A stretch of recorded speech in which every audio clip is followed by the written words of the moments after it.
Assalamualaikum warahmatullahi wabarakatuh. Bismillahirrahmanirrahim. Alhamdulillahirabbil alamin. Wa bihi nasta'inu ala umuri dunya waddin. Wassalatu wassalamu ala sayyidil mursalin wa ala alihi wa ashabihi ajma'in. Amma ba'd. Allahumma la ilma lana illa ma 'allamtana innaka antal alimul hakim. Allahumma anfa'na bima 'allamtana wa 'allimna ma yanfa'una wa zidna 'ilma. Allahumma arinal haqqa haqqan warzuqna ittiba'ah wa arinal batila batila warzuqna ijtinabah waj'alna mimman yastami'una al-qawla fayattabi'una ahsanah wa adkhilna bi rahmatika fi 'ibadika salihin. Amin. Hadirin wal hadirat, Bapak Ibu jamaah Masjid At-Taufik yang dimuliakan Allah Subhanahu wa taala. Insyaallah pada pagi hari ini kita akan bersama-sama mempelajari fikih saum, karena 15 hari lagi kurang lebih kita akan menjumpai, kita akan bertemu dengan bulan Ramadan, bulan yang suci, bulan yang penuh dengan keberkahan, bulan yang penuh dengan rahmat, bulan yang penuh dengan utaqa minan nar, pemerdekaan, pembebasan manusia muslim dari api neraka. Maka kita sambut bulan Ramadan ini dengan ilmu, karena dalam nazam atau syair Ibnu Ruslan mengatakan waman bi ghairi ilmin ya'malu a'maluhu mardudatun la tuqbalu. Barang siapa yang beramal ibadah tetapi tidak disertai dengan ilmunya, maka amal ibadah tersebut tertolak, tidak akan diterima. Kalau tidak diterima berarti dapat pahala atau tidak? Tentu tidak. Orang sering saya contohkan pakai peci. Peci ini satu kesunahan, sunnah Rasul pakai penutup kepala itu. Enggak harus peci, boleh imamah, boleh topi, boleh yang lain, yang penting penutup kepala. Ini hukumnya sunnah.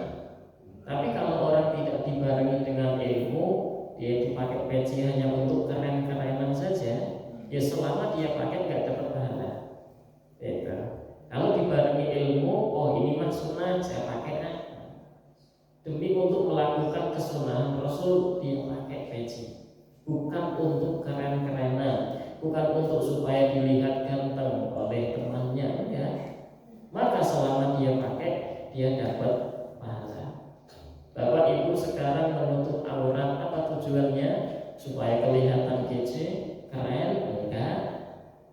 Karena apa? Kasih ilmunya. Nutup aurat hukumnya wajib, maka aku pakai baju untuk menutup aurat saya, bukan supaya kelihatan ganteng, kelihatan cantik.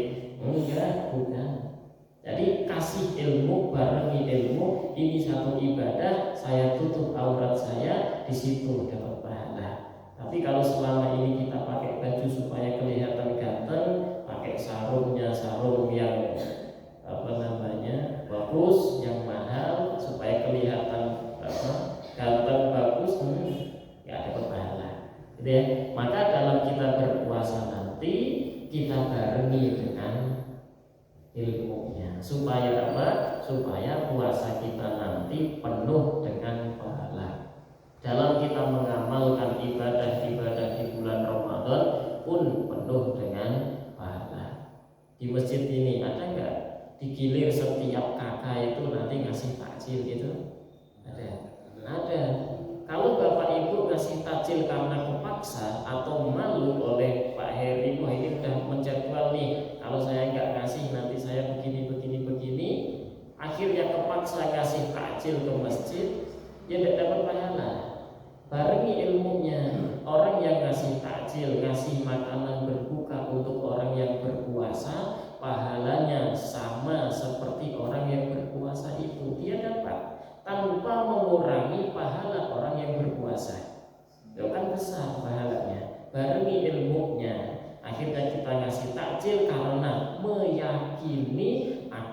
besarnya fadilah keutamaan kita memberi takjil. Sholat taraweh tidak terpaksa, sholat witirnya kita ikuti, dan lain sebagainya. Hadirin wal hadirat jamaah Masjid At-Taufik yang dimuliakan Allah Subhanahu wa taala, kita mulai pembahasan kitab shaum. Kitab menjelaskan tentang puasa. Kita sebelum menghukumi segala sesuatu, Bapak Ibu harus mengetahui definisinya. Apa itu puasa? Puasa secara bahasa adalah mutlaqul imsak, menahan diri. Secara mutlak menahan diri dari apapun namanya puasa secara bahasa. Maka ada dokter yang mengatakan kepada pasiennya sebelum itu pasien dioperasi, suruh ngapain? Puasa dulu ya Pak, puasa dulu ya Bu, gitu. Suruh puasa. Puasanya mereka seperti apa? Tidak boleh makan 6 jam sebelum operasi. Minum boleh tidak? Boleh. Minum boleh. Infus masih nempel di tangannya. Sebelum operasi nggak boleh makan selama berapa? 6 jam. Pak dokter ngomongnya puasa. Ya. Nah ini secara mutlak berarti ngambil dari sisi bahasa. Ada dulu cara diet. Nah, cara dietnya siapa sih? Deddy Corbuzier atau siapa? Ya, di situ disuruh puasa. Di siang hari tidak makan karbohidrat. Tapi kalau makan sayur boleh, makan buah boleh, minum boleh, cuman karbohidrat tidak boleh dimakan. Ngomongnya apa? Puasa. Gitu ya. Sayyidatuna Maryam alaihissalam, beliau itu diceritakan Allah Subhanahu wa taala di dalam Al-Qur'an, inni nadartu lirrahmani sauman falan ukallimal yauma insiya. Kata Sayyidatuna Maryam, aku bernadar kepada Zat yang Maha Rahman, Allah Subhanahu wa taala, untuk berpuasa. Apa maksud dari beliau berpuasa? Falan ukallimal yauma insiya. Dari sekarang aku gak akan ngomong lagi dengan siapapun manusia. Itu disebut oleh beliau sebagai puasa. Puasa ngomong, gitu. Ya.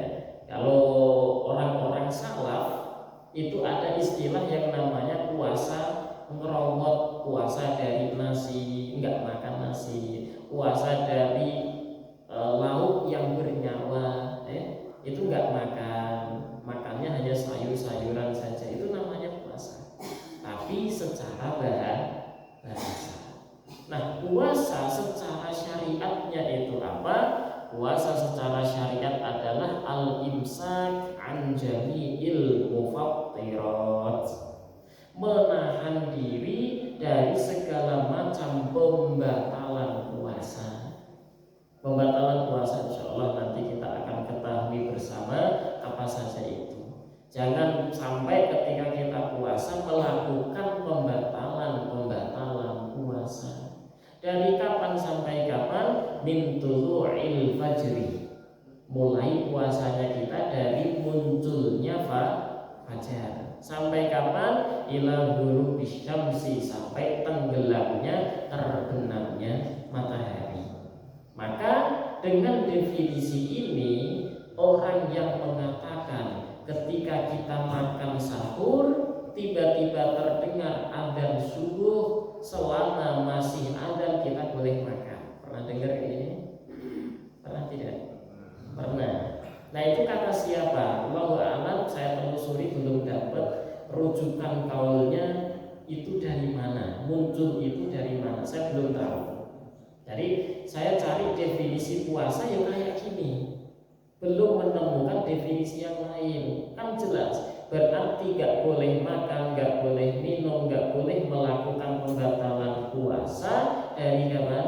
Munculnya fajar. Kalau fajar itu muncul jam, sekarang ini jam 4:40 itu fajar, maka setelah 4:40 kita udah gak boleh makan lagi, gak boleh minum lagi, walaupun di sana itu belum ada. Ya, saya ulangi, fajar umpamanya jam 4.40 menit, maka setelah jam 4.40 menit kita tidak boleh makan, nggak boleh minum. Nah, kalau imsak itu kan 5 menit sebelum fajar, sebelum muncul fajar namanya imsak 5 menit, maka 4.35 menit sudah ada wara-wara al-imsak, sudah ada. Setelah imsak itu kita boleh makan minum atau tidak? Boleh. Imsak itu bukan berarti fajar, enggak. Ya, al-imsak tujuannya apa? Rasul sallallahu alaihi wasallam dulu ketika puasa ada imsak enggak? Ada. Tapi enggak diworo-woro di masjid gitu. Enggak diiklankan di masjid, tidak. Jadi kesunahan daripada Rasul sallallahu alaihi wasallam, Rasul berhenti makan sahur 50 ayat sebelum fajar. Nah, orang sekarang mengibaratkan adalah al-imsak. Makanya di sini saat kita tiru itu namanya al-imsak. Cuma zaman Rasul tidak diworo-woro, itu tidak ada di mic al-imsak, imsak nggak ada. Ya, cuma untuk pentambihan, peringatan kepada kita supaya kita punya waktu untuk mensterilkan mulut kita dari namanya makanan, minuman, dan lain sebagainya. Ya, jadi setelah al-imsak itu boleh makan, minum atau tidak? Boleh, asalkan hati-hati. Nanti kalau sudah masuk waktu fajar, contoh tadi jam 4.40, jangan lagi makan, jangan lagi minum. Nah, kalau adzan belum selesai bagaimana? Enggak usah terpaku kepada adzan, karena terpakunya kita ke waktu fajar. Selama waktu fajar sudah masuk, mau sudah adzan ataupun belum, itu nggak boleh makan, nggak boleh minum. Paham insyaallah? Oke, waktu fajar sudah masuk, kita mulai berpuasa dan sampai ghurubi syams, terbenamnya matahari. Sampai terbenam matahari itu harus yakinan. Nggak boleh kemudian kita berpuasa sore hari mendengar adzan kemudian ragu, bener udah maghrib atau belum? Ini biasanya masjid kalau adzan kecepatan 1 menit 2 menit, dia masih ragu nih maghrib atau belum. Maka ini orang nggak boleh makan, nggak boleh berbuka.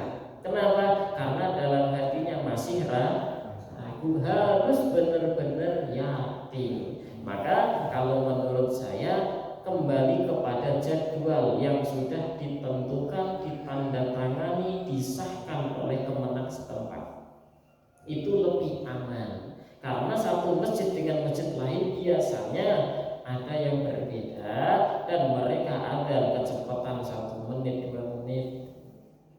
Ya, ini yang harus jadi rujukan kita adalah orang kepercayaan. Siapa? Di Indonesia ada MUI, di Indonesia ada Kemenak, balik dong ke mereka.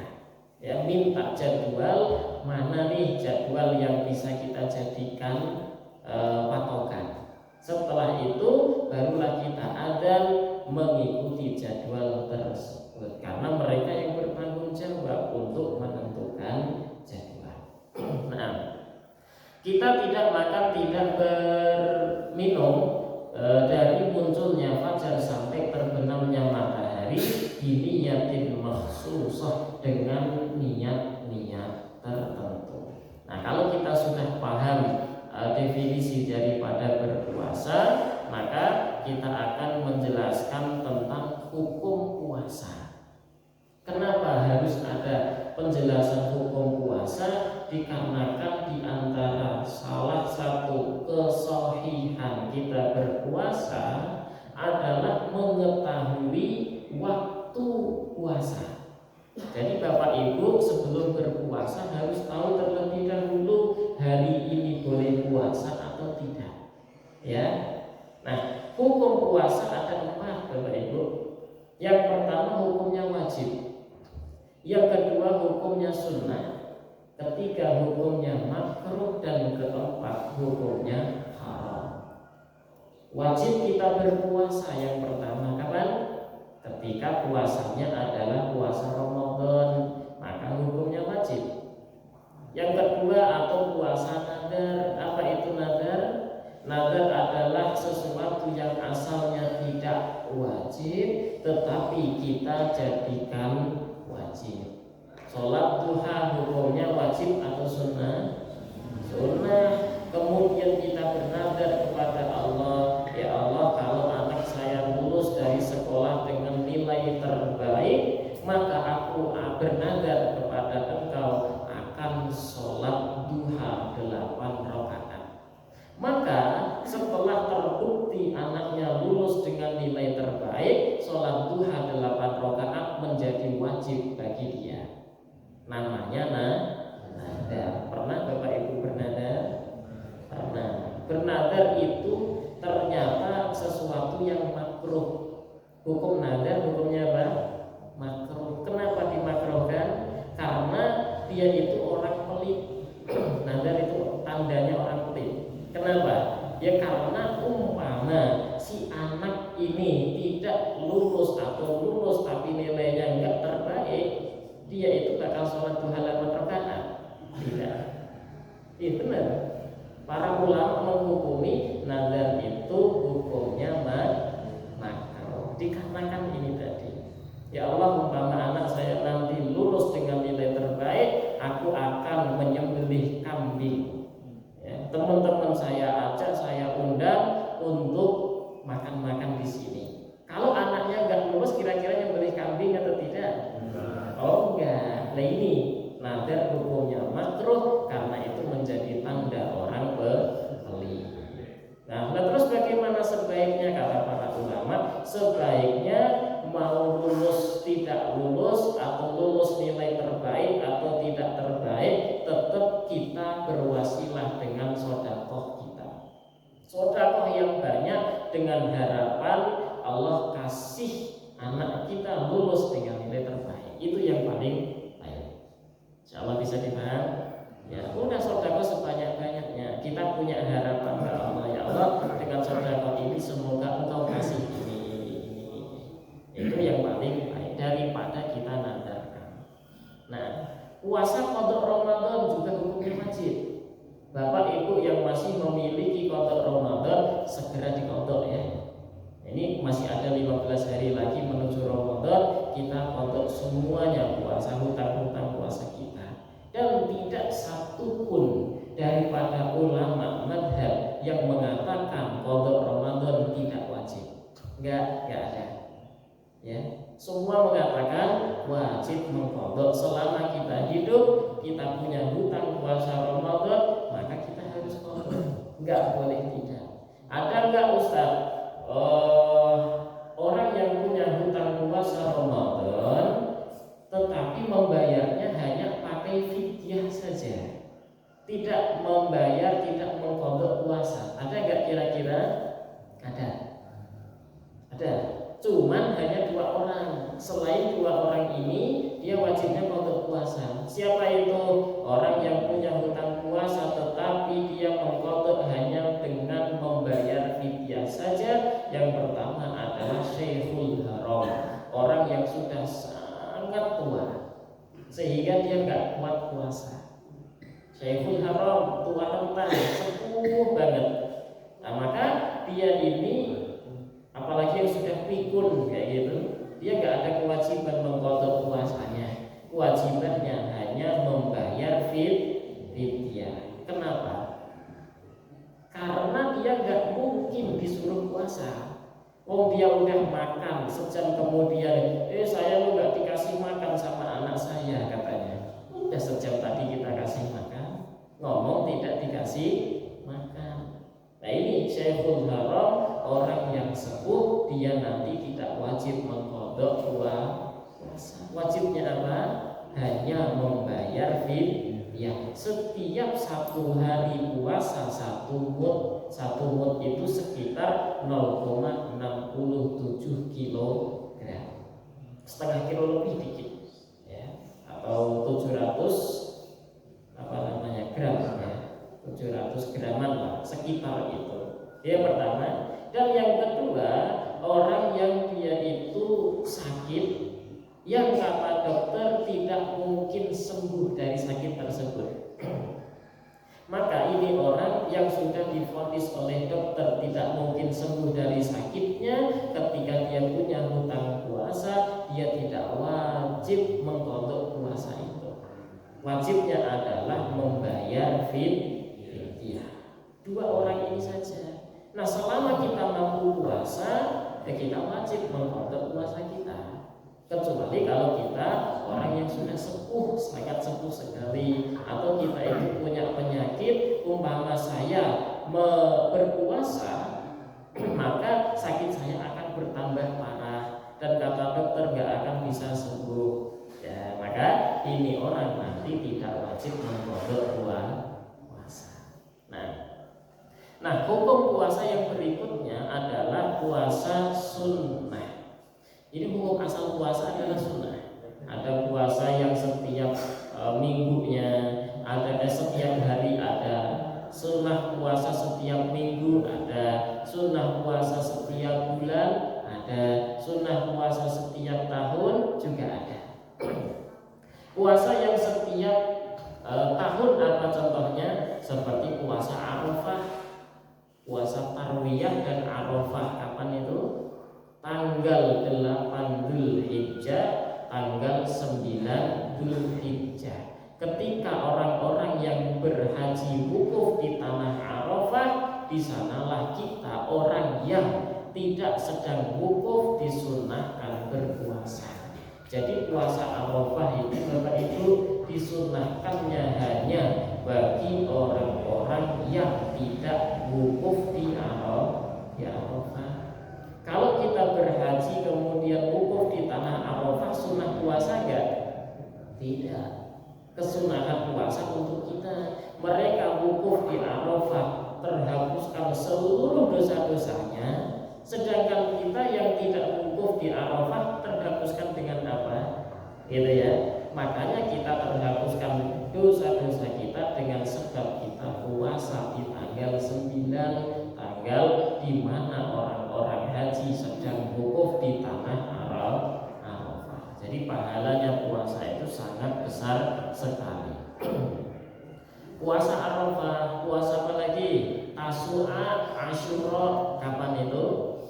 Di tanggal 9 Muharram, di tanggal 10 Muharram, 9, 10 Suro istilahnya.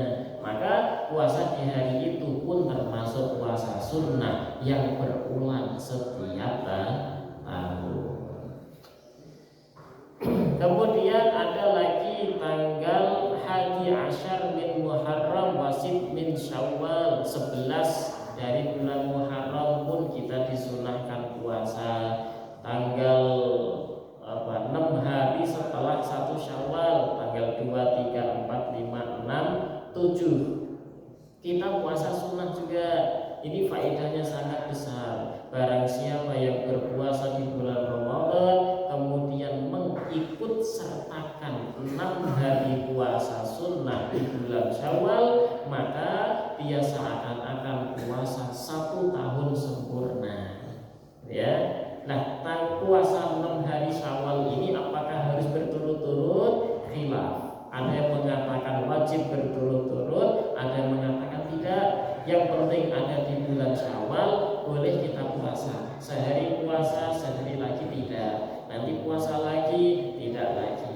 Maka itu termasuk daripada orang yang berpuasa di bulan Syawal. Ini berulang-ulang setiap tahunnya. Ada puasa yang berulang-ulang setiap bulannya. Apa itu? 1, puasa Ayyamul Bid. Ayyamul Bid itu hari-hari terang, tanggal 13, 14, 15 setiap bulan. Pernah Bapak Ibu puasa Ayyamul Bid? Pernah? Ya, kalau nggak pernah, ayo coba dilakukan. Tanggal berapa? 13, 14, dan 15. Namanya Ayyamul Bid, berulang-ulang setiap bulan. Ada lagi puasa namanya Ayyamus Sud.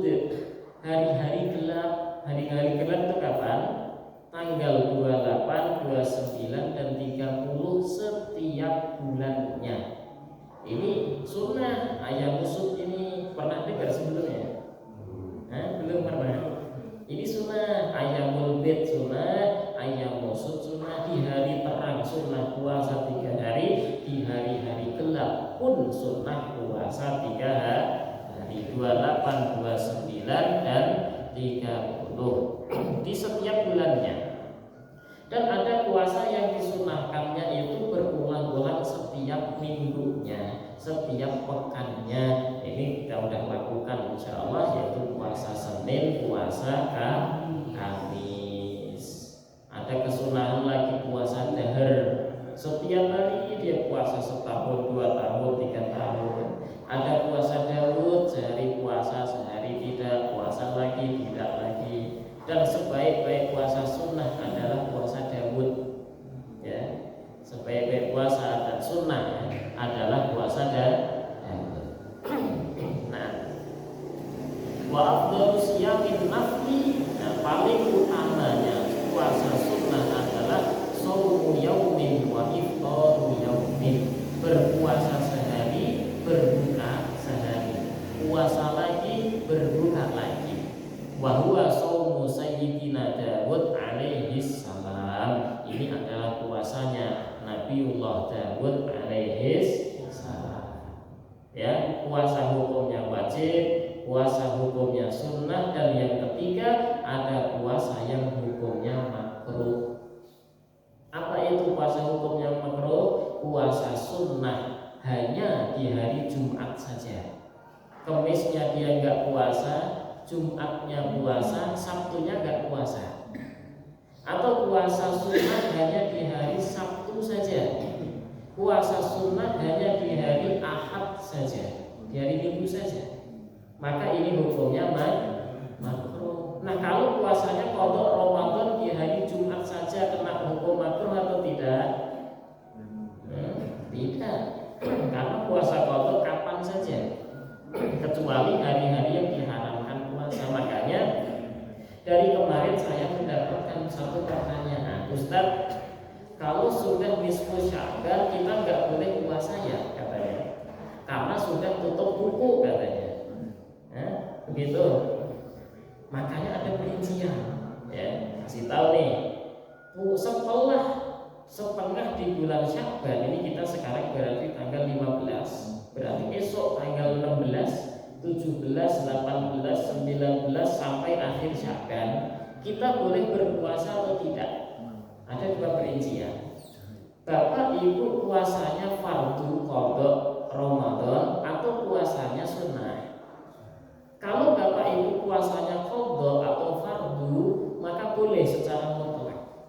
Mau puasa di tanggal 16-nya boleh, 20-nya boleh, 25-nya juga boleh. Bahkan di tanggal 30 Sya'ban pun masih boleh mengqadha puasa Ramadan. Kapanpun diperbolehkan. Yang penting puasanya itu adalah puasa fardu atau puasa wajib. Ya, jadi tidak secara mutlak tidak boleh puasa di setelah nisfu Sya'ban. Enggak. Ada perincian. Kalau puasanya wajib, kapanpun boleh. Ya, kecuali nanti 5 hari yang diharamkan puasa di Sya'ban enggak termasuk. Itu kalau puasanya wajib. Kalau puasa sunnah bagaimana? Kalau puasa sunnah maka syaratnya dia itu harus berkelanjutan. Umpama Bapak Ibu tanggal sekarang 15 Sya'ban berpuasa sunnah, esok 16 mau puasa sunnah boleh. 16 puasa sunnah, 17-nya mau puasa sunnah lagi boleh. 17 puasa sunnah, 18 mau puasa sunnah lagi boleh. 19 dia nggak puasa sunnah, maka 20-nya dia nggak boleh puasa sunnah. Paham? Jadi harus berkelanjutan. Kalau sudah putus sehari, setelahnya dia tidak diperbolehkan puasa sunnah, kecuali ada kecuali lagi. Dia sebelumnya tidak memiliki kebiasaan puasa. Kalau kita sebelum nisfu Sya'ban punya kebiasaan puasa Senin, kebiasaan puasa Kamis, kebiasaan puasa Daud sehari puasa sehari tidak, atau puasa Dahr yang setiap hari puasa, maka ini orang boleh untuk berpuasa walaupun sudah terputus. Biasanya kita nih puasa Senin dan Kamis. Nanti tanggal 16, 17, 18 itu di hari Jumat, Sabtu, Ahad. Ya, 16, 17, 18, 19 mau puasa Senin boleh atau tidak? Boleh. Kenapa? Kan tidak beruntut itu tadi. Sudah 3 hari dia nggak puasa, kemudian hari keempatnya dia mau puasa, boleh atau tidak? Boleh. Kenapa? Karena dulu sebelum nisfu Sya'ban saya sudah terbiasa puasa Senin Kamis. Jadi paham? Nah, kebiasaan itu dihitungnya bagaimana sih? Dianggapnya bagaimana? Apakah setiap Senin dia puasa seumur hidup? Apakah setiap Kamis dia puasa seumur hidup? Jadi dinamakan, oh ini udah biasa puasa Senin Kamis, atau bagaimana? Enggak. Kata para ulama, yang penting dia sudah pernah melakukan puasa Senin, namanya ini udah terbiasa puasa Senin. Seumur hidupnya dia sebelumnya sudah pernah puasa Kamis, maka ini orang sudah dikatakan biasanya puasa Kamis. Jadi kita selama ini mestilah seumur hidup pernah puasa Senin ya. Mesti pernah seumur hidup puasa Kamis itu pernah. Makanya di bulan Sya'ban 16, 17, 18, 19 enggak puasa, 20 kita mau puasa Senin Kamis boleh atau tidak? Boleh, karena sebelum nisfu Sya'ban kita sudah pernah puasa Senin Kamis. Itu hukumnya. Nah, orang-orang kan enggak mau memperincikan. Ngomongnya cuma enggak boleh puasa setelah nisfu Sya'ban. Sama seperti setelah kita sholat subuh sampai nanti muncul tuluk matahari, boleh sholat nggak kita? Nah, kalau udah tahu kan jawabnya boleh, tapi ada syarat tertentu kan gitu. Kalau orang yang nggak boleh, itu kan waktu haram, gitu kan? Nggak boleh sholat, itu waktu haram. Setelah kita sholat asar, nggak boleh sholat, itu waktu haram, kan gitu. Ini harus diperinci. Yang nggak boleh dilakukan sholat apa? Itu harus diperinci lagi. Kalau kita mau sholat qadha zuhur setelah sholat asar, boleh atau tidak? Boleh. Kita mau mengqadha sholat isya setelah kita sholat subuh, boleh atau tidak? Boleh. Sholat gerhana bulan terjadinya itu setelah kita sholat subuh. Setelah kita sholat subuh melihat gerhana, loh kok terjadi gerhana, sunat sholat enggak? Atau nanti nunggu matahari muncul kita baru sholat gerhana? Ya udah beres gerhananya. Ya makanya ada sholat tertentu yang memang diharamkan dilakukan di waktu-waktu haram. Tidak seluruh sholat diharamkan. Begitu Bapak Ibu ya. Jadi pentingnya ngaji itu seperti ini. Kita lanjut. Tadi sholat hukum wajib sudah, sholat hukum sunnah sudah. Kalau sholat puasa, puasa hukumnya wajib, puasa hukumnya sunnah, dan puasa hukumnya makruh. Sekarang puasa yang hukumnya haram. Haram terbagi jadi dua. Ada haram dan biasa, dan ada puasa yang hukumnya haram plus tidak sah. Haram beserta sah, jadi dapat hukum dosa tapi sah puasanya. Siapa itu? Salah satunya adalah puasanya seorang istri tanpa seizin suami. Ibu-ibu puasa Senin, ibu-ibu puasa sunnah, ibu-ibu puasa Dahr, puasa Daud tanpa seizin suami. Nih suami, saya mau puasa Senin ya, jangan. Tetap puasa dia, maka kena hukum dosa haram. Sah nggak puasanya? Sah. Puasanya sah, tetapi terkena hukum dosa. Dosanya apa? Karena tidak taat suami, menghalangi suami untuk istimta dengan istri. Harusnya suami bisa bersenang-senang dengan istri, karena istri berpuasa, suami nggak bisa, akhirnya ngerundel dalam hatinya, ini istri ya. Dari situ terkena hukum haram. Itu ya. Jadi ibu-ibu kalau mau puasa Senin Kamis izin dulu Bu ke suami. Kecuali kalau suaminya luar kota, nggak mungkin pulang, maka tanpa izinnya tidak masalah. Tapi kalau suami ada di rumah, ibu ketika hendak puasa harus izin. Nah kalau puasanya fardu bagaimana? Mengqadha puasa Ramadan, masih ada waktu banyak untuk mengqadha, tapi hari ini mau mengqadha, izin ke suami. Suami saya mau qadha Ramadan ya. Si suami mengatakan jangan. Ya, maka hukumnya bagaimana? Ibu tetap puasa boleh atau tidak? Kalau ibu tetap kekeh ikut puasa, kekeh puasa nih, dapat dosa atau tidak? Selama masih ada waktu lain, maka ibu dosa. Karena masih ada waktu lain untuk mengqadha. Berbeda halnya punya hutang puasa 5 Ramadan dan waktu hanya tersisa 5 hari saja sebelum Ramadan, maka suami haram melarang istri untuk mengqadha puasanya. Gitu ya. Kembali lagi kemana? Ke istri masih punya waktu lain enggak untuk mengqadha puasanya.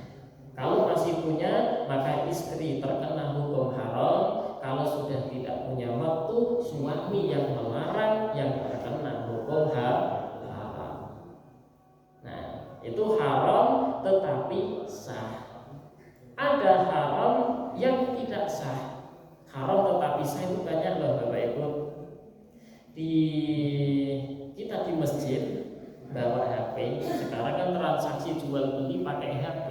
Ya, pakai Shopee, pakai WA juga bisa, Facebook juga bisa.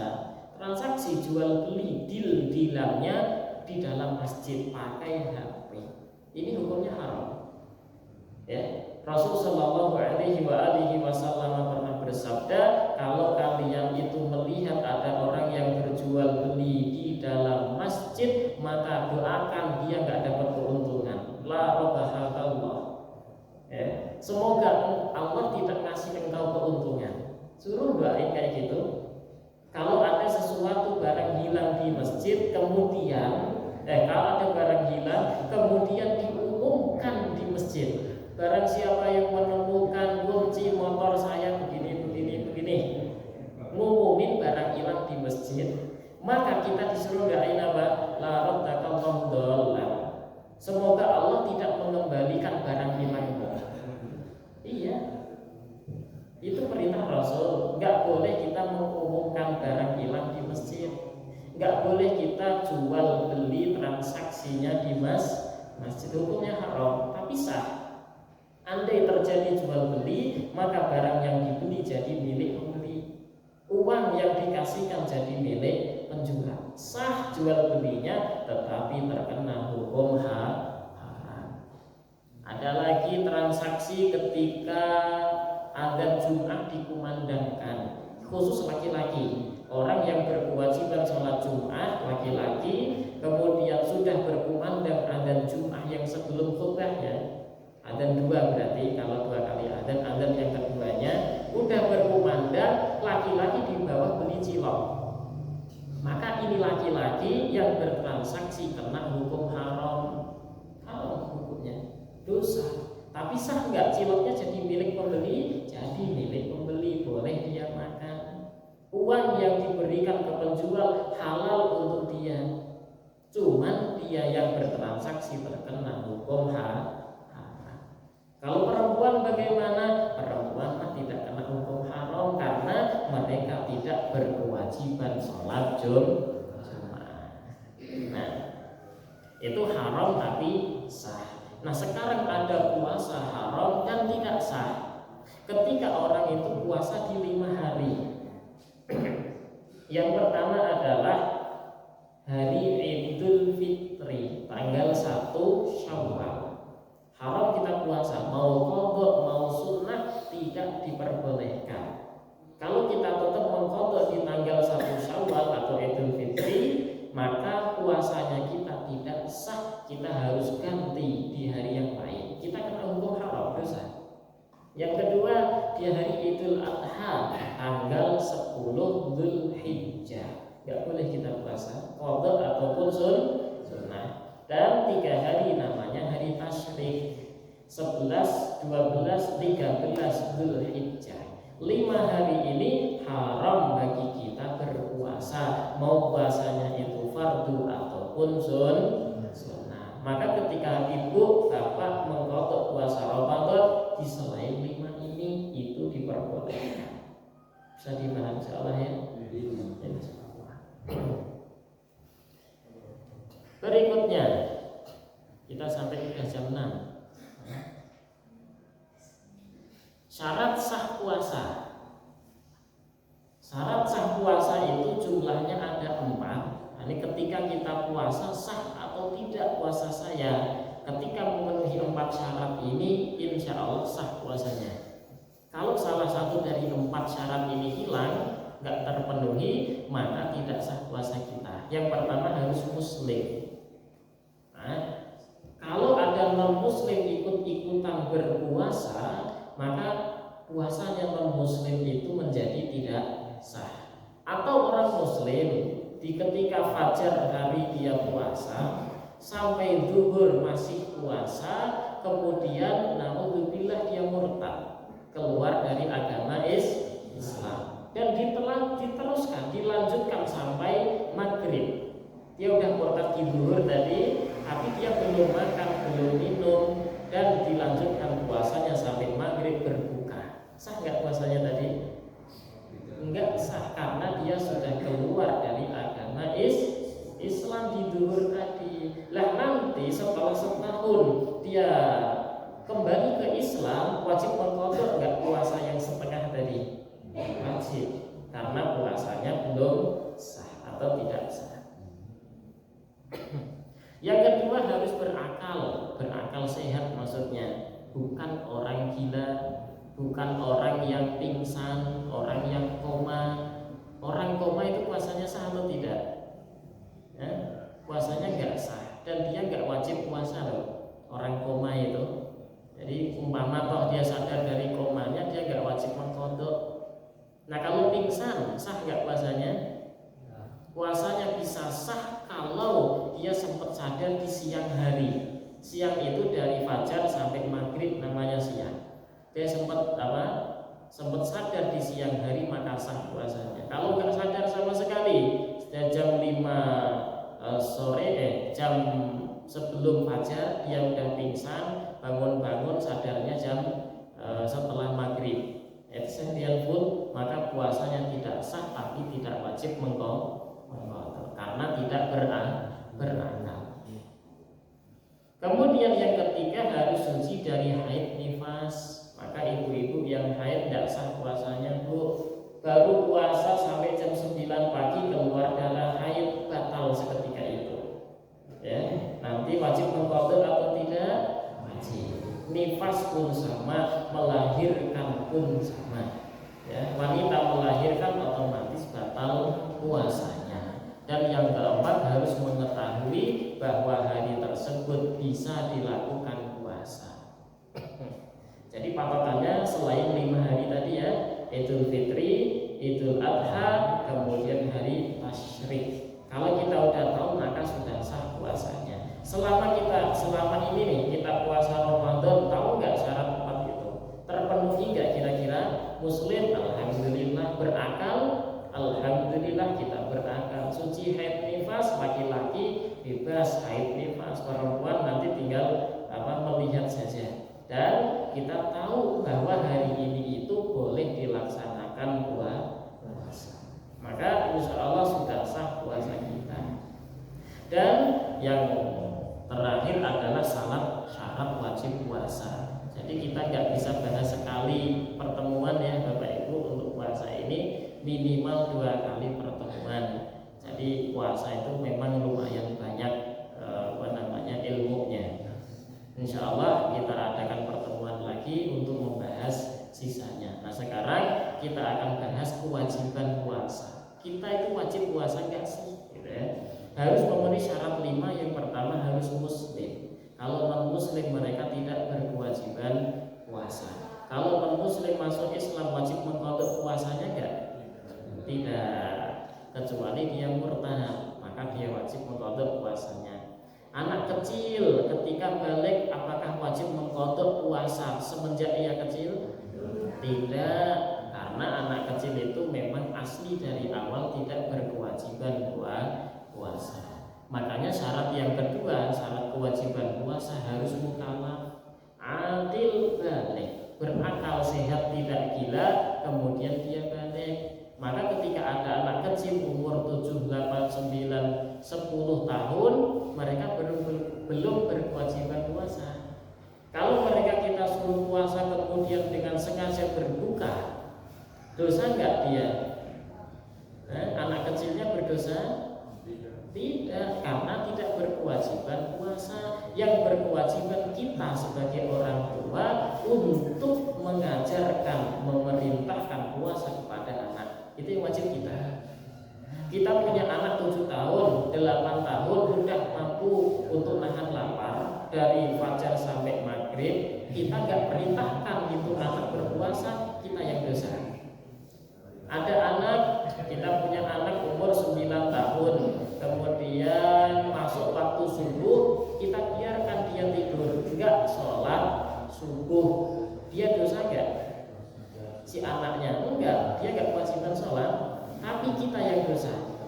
Karena memerintahkan satu kewajiban atau dalam Islam syariat itu kewajiban kepada orang tua, baik bapak atau ibu, nenek ataupun kakek. Ini orang-orang yang berkewajiban.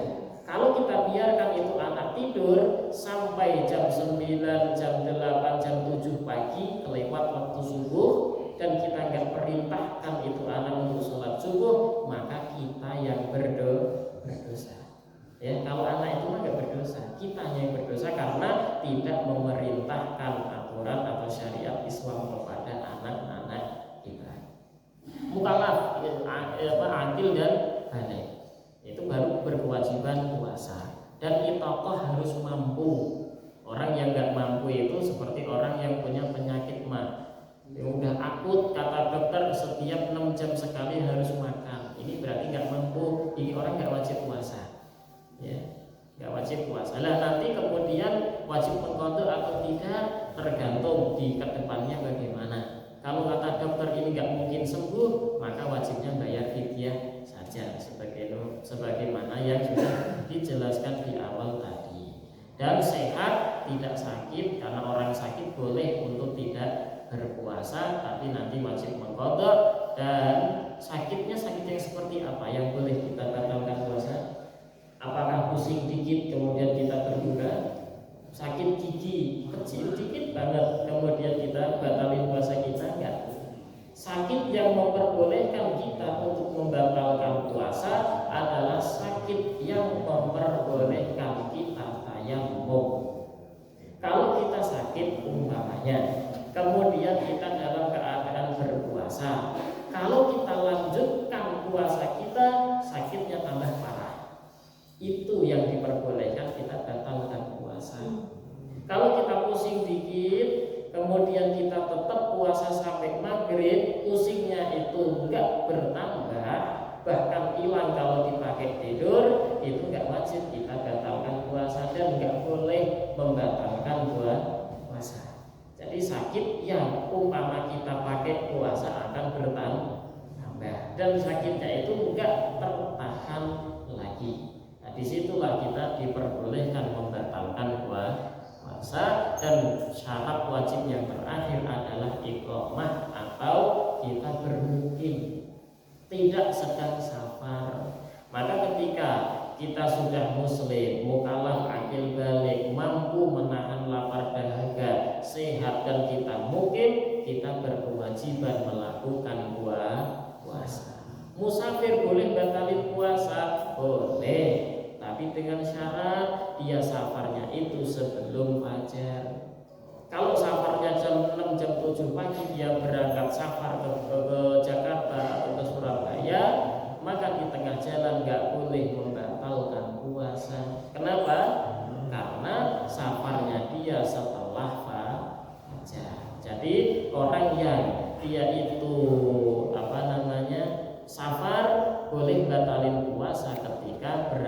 safarnya sebelum fajar. Sama seperti Jumat, Bapak berkewajiban sholat Jumat. Ketika safar boleh nggak ninggalin sholat Jumat? Langsung sholat duhur boleh? Boleh, asalkan Bapak berangkat safarnya sebelum fajar. Kalau Bapak berangkat safarnya setelah fajar, nggak boleh meninggalkan sholat Jumat. Wajib ngikuti sholat Jumat. Berhenti di satu masjid, ikut sholat Jumat. Kenapa? Safarnya setelah fajar. Kalau safarnya sebelum fajar, bebas orang-orang sholat Jumat, kita langsung sholat duhur, tidak masalah. Ya. Ada pertanyaan sebelum kita tutup? Mangga. Ya. Waalaikumsalam warahmatullahi wabarakatuh. Tadi diminta diterangkan mengenai jual beli atau transaksi di dalam masjid. Nah, dan yang menjadi pertanyaan adalah batasan masjid itu di mana? Nah, batasan masjid itu seberapa? Kalau batasan menurut ulama salaf keseluruhan adalah tanahnya. Karena definisi masjid adalah mawqifalis shalah, tanah yang diwakafkan untuk sholat. Maka selama umpama tanah parkiran sebelah itu adalah tanah masjid, orang jualan di situ hukumnya juga haram, tidak diperbolehkan. Ya, ini menurut ulama salaf kita. Sekarang ada namanya fikih kontemporer yang membahas perkembangan zaman. Zaman sekarang tanahnya tanah masjid, wakaf untuk masjid. Cuman bangunan yang bawah untuk basement parkiran, bangunan yang kedua untuk masjid, bangunan yang ketiga supermarket. Zaman sekarang. Nah, ini ternyata dibahas juga. Kalau kita menghukuminya itu sama seperti ulama salaf, tentu tidak bisa. Mereka kena dosa semua. Makanya ada fikih kontemporer yang mengatakan, oh berarti yang dimaksud masjid adalah bangunan atau ruang yang dipakai untuk sholat, ruang utama. Ini ruang utama untuk sholat kan ya? Maka orang transaksi di sini itu dapat hukum haram. Kalau di luar bagaimana serambi itu bukan ruang utama, maka dihukumi halal. Nah,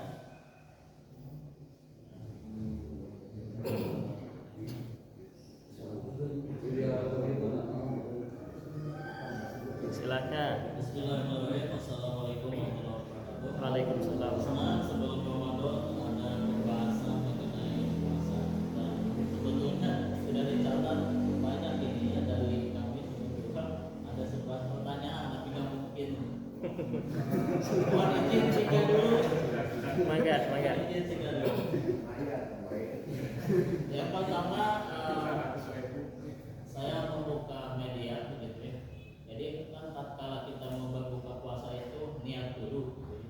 Tapi bagi yang niat malakasum itu mungkin aman gitu. Tapi yang satu lagi yang agama itu katanya jadi bukan niat dulu tapi makan dulu, karena artinya itu bertanya telah hilang kehangatan gitu ya. Yang itu. Nah itu gimana itu ya? Lalu yang kedua adalah tadi orang yang dalam perjalanan atau yang mungkin yang tidak mungkin itu tidak wajib untuk sholat Jumat. Sholat Jumat. Iya. Apabila misalkan kita mudik begitu ya, berapa hari digolongkan ke dalam mukim Hampir. Mukim ya, itu apakah ada batasannya? Lalu yang ketiga tadi kalau mungkin mudah-mudahan saya tidak salah dengar gitu, karena saya baru dengar gitu. Jadi puasa yang pertengahan 13, 14, 15 dan puasa ke-8 apa itu? Nah, hari-hari ke-8 gelap. ini kaitannya dengan apa? Dengan keuangan begitu ya. Pembayaran habis. Itu mungkin bulan begitu. Nah itu terus terang saya baru dengar. Terima kasih, tiga dulu, nanti selanjutnya sisanya. Insya Allah. Ketika kita berpuasa, berdoa dulu atau makan dulu, doa puasa ya. Maka aturannya adalah sebelum kita makan baca basmalah, Allahumma barik lana fima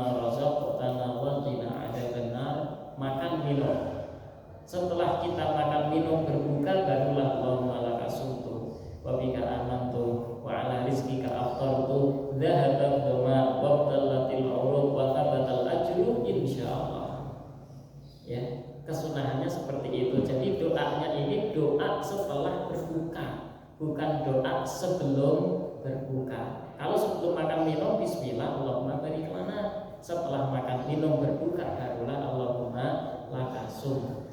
Nah, membaca doa Allahumma lakasum itu apakah setelah minum atau setelah mencicipi makanan atau setelah makan besar? Ya setelah minum. Enggak usah nunggu makan besar. Setelah minum seteguk 3 teguk, makan kurma barulah syukur Allahumma lakasum. Ya Allah, aku puasa untuk Engkau. Wa bika amantu kepada Engkau aku beriman.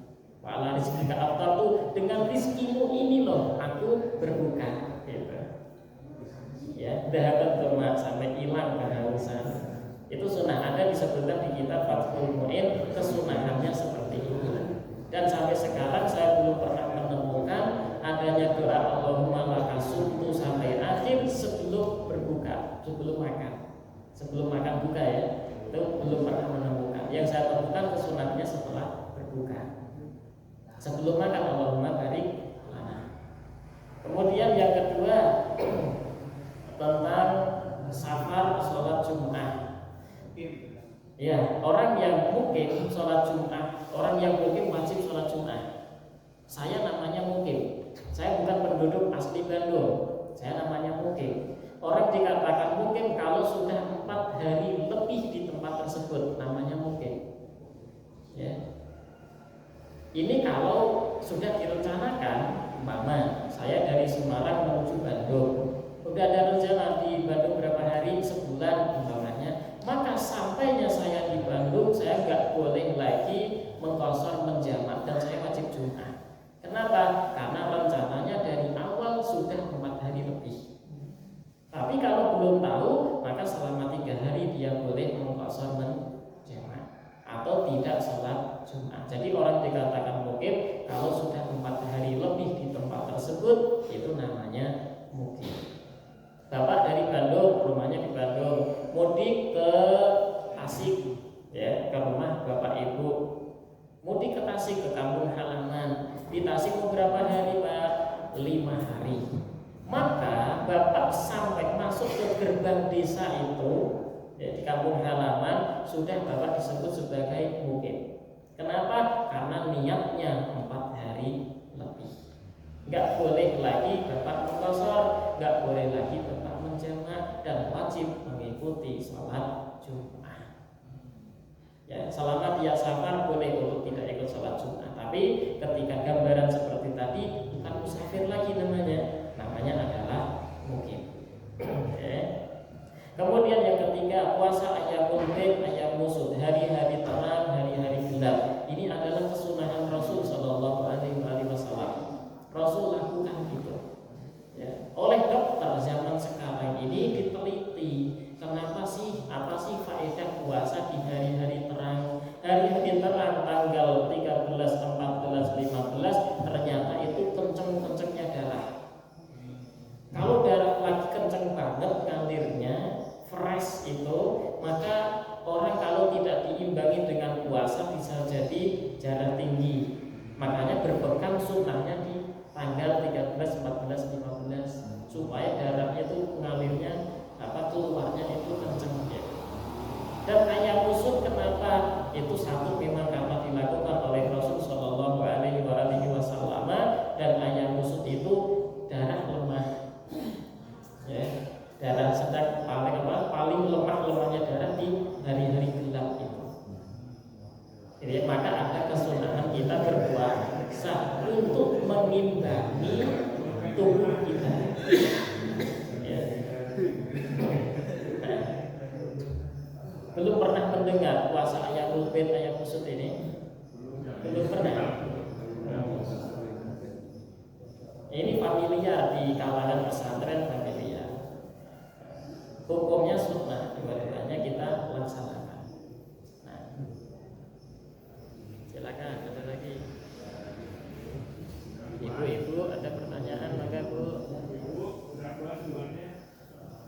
Kalau yang ini yang hamil bisa fidyah nggak? Kalau pas hari mendekati ke sebulan terakhir, kalau ini kalau pas puasa berbahaya, sehingga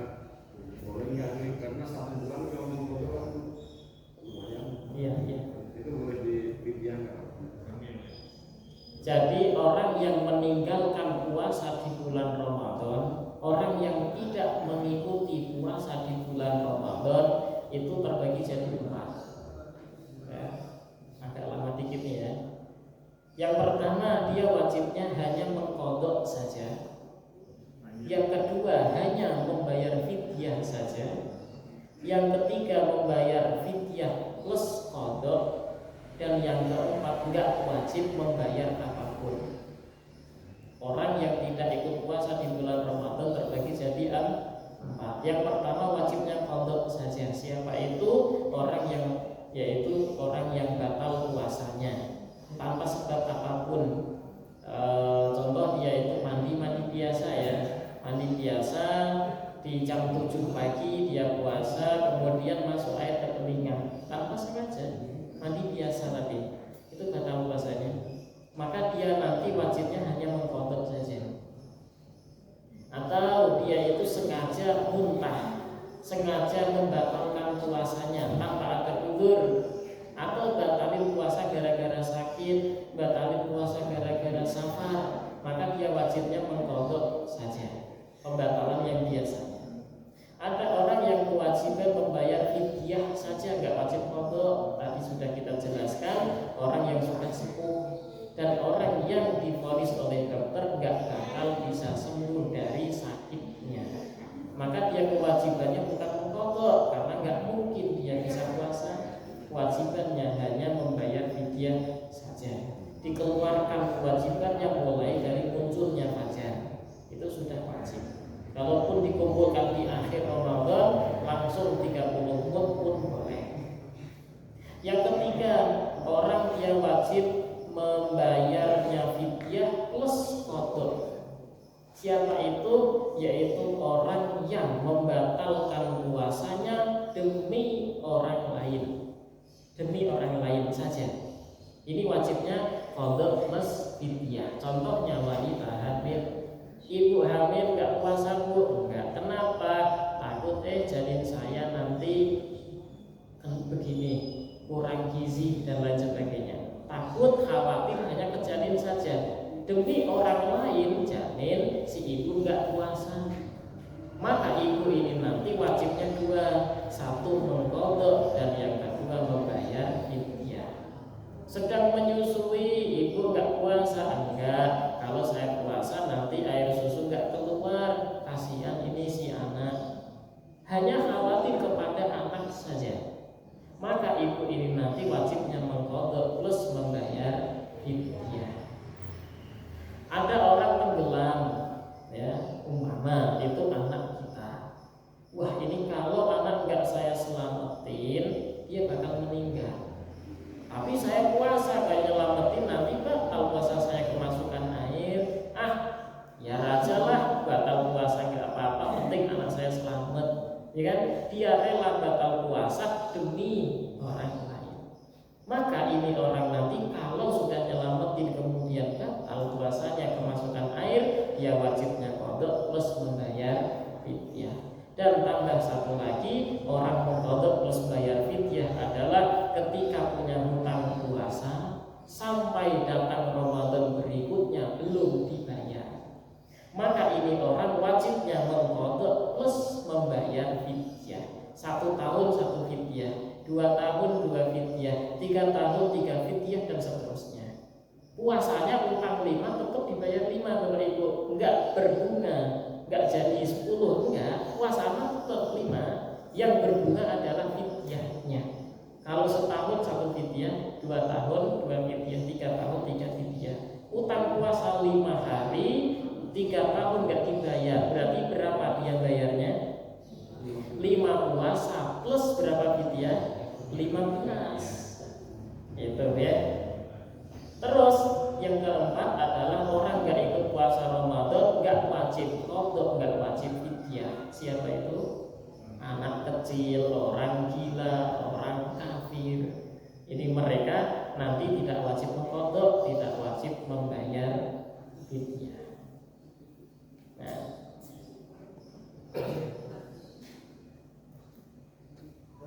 maka nanti saja Ya kan. Sudah ya, kita tutup dulu, nanti insya Allah kita lanjutkan di